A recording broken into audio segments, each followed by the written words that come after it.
আসসালামু আলাইকুম আঙ্কেল, আপনাকে দেখে আসলে অনেক ভালো লাগলো বুঝছেন। আসসালামু আলাইকুম ভিউয়ার্স, কী অবস্থা সবার, কেমন আছেন? নতুন আরেকটি ভিডিওতে আপনাকে স্বাগতম। আসলে গত 5 দিন ধরে একটানা বৃষ্টি, যেন আকাশের মনটাও কেমন ভেঙে পড়েছিল। আমি বারবার প্রস্তুত হচ্ছিলাম, একটা শর্ট নেব, একটা রাইডে বেরো, পাহাড়ের রাস্তায় হারিয়ে যাব, কিন্তু প্রতিবার ওই বাধা হয়ে দাঁড়িয়েছিল সেই অসহ্য বৃষ্টি। কখনো জানালার পাশে বসে ক্যামেরার দিকে তাকিয়ে থেকেছি চুপচাপ, মনে হচ্ছিল কবে থামবে এই পানি, কবে ফিরবে আলো। আজ সেই দিন, আজ অনেক দিন পর সূর্য উঠেছে, একটা আলদো রোদ, একটা উষ্ণ আহ্বান, যেন প্রকৃতি নিজেই আমায় বলল, চল এবার বেরোই। তাই আমি আর দেরি করলাম না, হেলমেটে ক্যামেরাটা লাগিয়ে পাহাড়ের দিকে ছুটলাম। রাস্তাগুলো হালকা ভেজা, গাছের পাতাগুলো জল করছে, আর চারপাশে একটা শান্তি যেটা শুধু প্রকৃতিই দিতে পারে। জীবনের মধ্যে প্রকৃতির ঋতু বদলায়, যেমন বৃষ্টির পর আসে রোদ, ঠিক তেমনই কষ্টের পর আছে স্বস্তি। আজকের দিনটা শুধু ঘোরাঘুরি না, আজকের দিনটা আবার ও মাই গড, কি একটা দেখলাম মনে হচ্ছে। আসসালামু আলাইকুম আঙ্কেল, আপনাকে দেখে আসলে অনেক ভালো লাগলো বুঝছেন। আপনার আসলে কি বলবো, যাই হোক দুর্ঘটনায়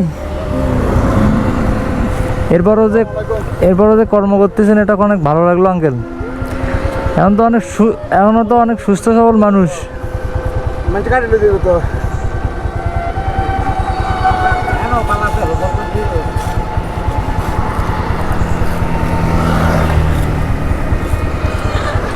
আঙ্কেল কি অ্যাক্সিডেন্ট হয়েছিল?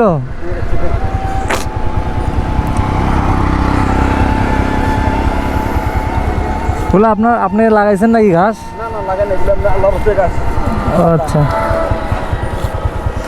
ঠিক আছে আঙ্কেল, ভালো থাকেন।